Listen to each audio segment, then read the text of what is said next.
today. It's not a lesson, although I do want to do some lessons soon. I just got to come up with some ideas. I try not to rehash the same thing over and over again. But I want to talk to you about what am I tuned to in this current 2023? What tunings is Mr. Benson really digging these days? Dr. Pepper Zero.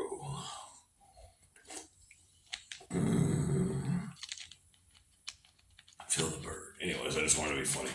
Okay, I used to tune to like over the last decade. Half of that I was B standard, and then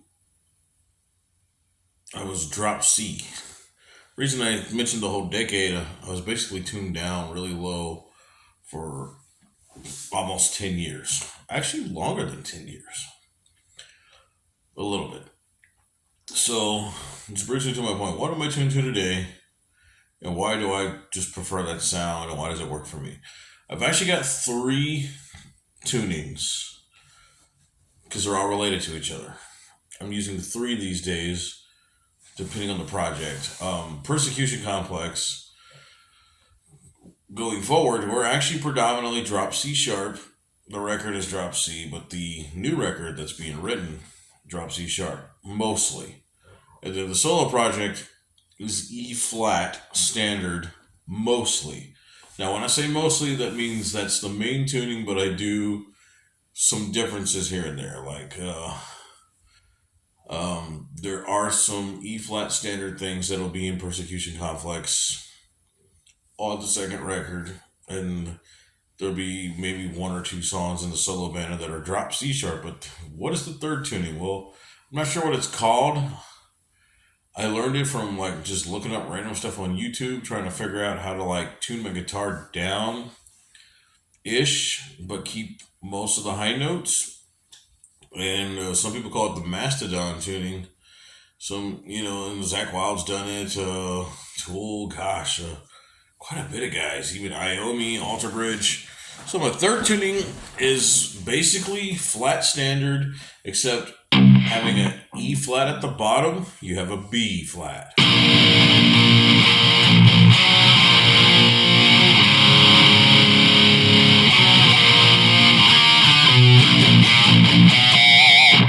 You can write some really cool stuff, heavy, groovy, sounds almost Nevermore-y. Also sounds Macedonish, except they're A, because they're D, drop C, and this weird A tuning thing. I tune up half a step higher, but it's still the same concept. So it's so I've got the three tunings. I got drop C sharp, I got E flat standard, which drop C sharp is removed from that. You just drop the bottom, and you get a D flat or a C sharp, depending on what you want to call it. And this is also in the same scale and the same, you got all the same, tops and stuff. You got all the same chords, except your bottom's different.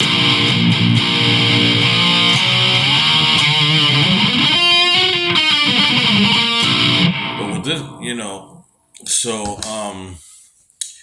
I guess my point is I use three tunings. That might seem weird to some people. Why not just do one size fits all? For me, one size doesn't fit all. I have to have a little bit of variety. I prefer mostly, like if we're talking about the solo band, mostly E flat. We talk about PC, mostly drop C sharp. But every now and then, though, I'm going to alter things. If I want to write something that's a little bit more groovier, a little bit heavier, a little bit more Jeff Loomis-y, I want that low B flat.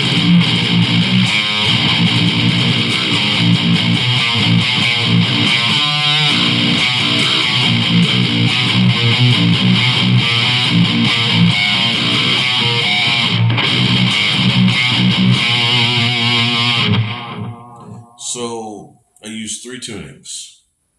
Don't have much else to say about that really, except I think a lot of guitar players aren't going to be glued to one tuning. The more you write, the more diverse your writing happens. You're going to have to experiment with going outside of your box a little bit. What's the phrase? Different process per outcome. Yeah, using some jargon there for people who know what that actually means. I'm not going to explain that in this video, but if you do, kudos to you.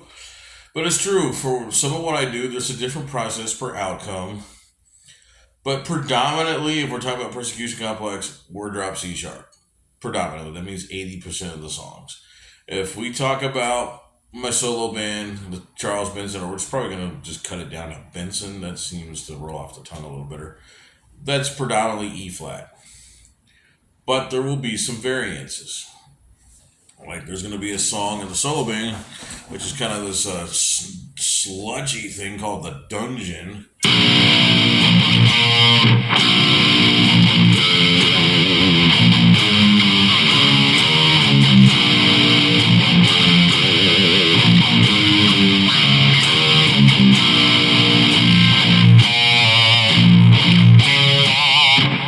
You get the point. It calls for that just really booming kind of sound, and some and then some of the stuff.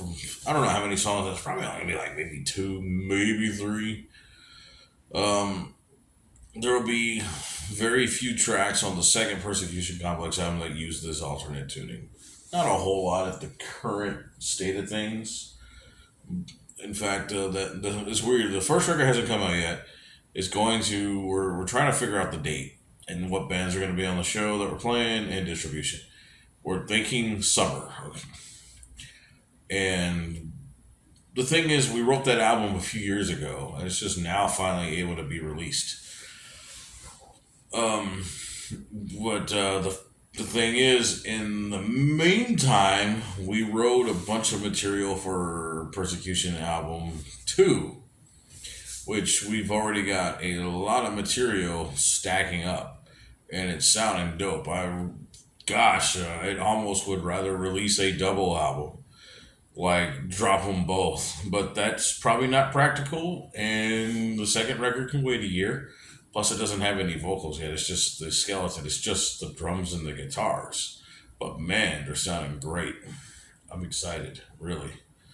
And then my solo album, I'm supposed to start recording that sometime in the spring, summerish, and hopefully that's out in the later part of the year. Just gotta look at finances for who's gonna mix and master it, and all the logistical crap. But we'll deal with that when the time comes. But my essential point is, with all the diversity in my writing, so I can play I write and play anything from like rock, Sabbathy stuff to just straight up heavy melodic death and a little bit of black metal elements here and there. So I cross the genres a little bit, and that calls for multiple tunings, and I think it gives you more variety in your sound. Now, there's several ways you can do multiple tunings. You could do it all on one guitar, but know that your string tension will be affected a little bit. I decided I want my alternate heavy down tuning to be on a separate guitar because I want the right gauge string on that bottom. This is a 56. Everything else is just 36 to 10. Everything under the B flat string or the B string. We'll call it the B string. Everything under that is 36 to 10. But to get this note to resonate right and to not lose power and to not go flimsy and flat,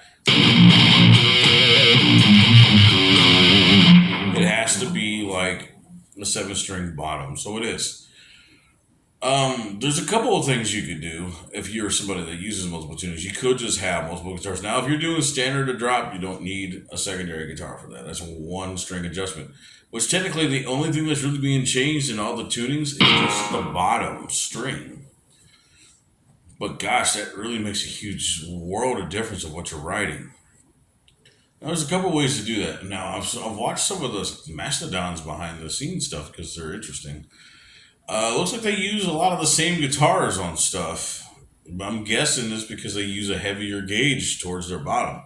So, like, you could get like a 54 through 10 kind of set or a 52 through 10, or, you could have really heavy bottoms, but know that your tension is going to feel different. If you're like, oh, I'm in D or E flat or wherever it is, and then you go to drop C, you'll feel a little more comfortable. And if you decide to do like the B flat or the A thing or whatever it is, if you try that yourself, I'm not saying you will, it's going to um, really affect the tension. You'll actually feel more comfortable playing the lower stuff because you'll have less tension, right? But don't. I wouldn't recommend. Even though I did it in my first video talking about the experimental tunings, I did use a 46 a video or two ago when I was trying this tuning, and it was just so freaking flimsy. It was unreal. Don't do that if you really want the proper intonation, the proper kind of attack, and if you don't want the string to start losing power down on the 12th fret and beyond, because that's what was happening. Was it was getting so flimsy that I was losing juice. You know, like if I played a riff like this,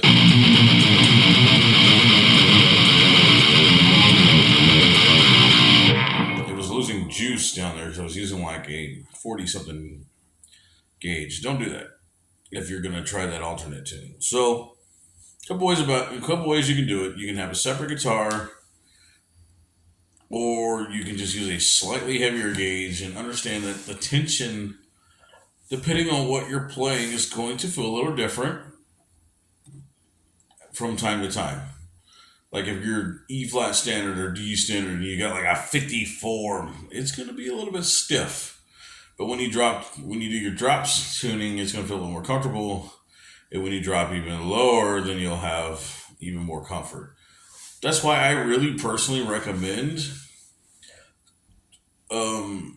if you use more than, like if you're not doing just drop to standard, use another guitar.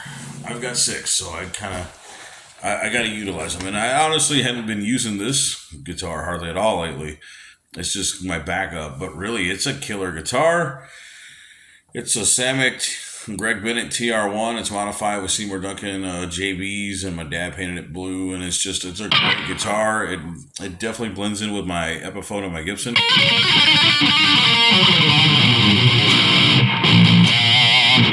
It feels and plays like a Gibson, pretty close, anyways. Just feel wise as a cross. This honestly, it's like the cross between. As weird as it sounds, this kind of reminds me of like, I don't know, like some of them Fat Strat guitars play, but also kind of reminds me of my Gibson Faded. But it's interesting. Anyways, we'll talk about that another day.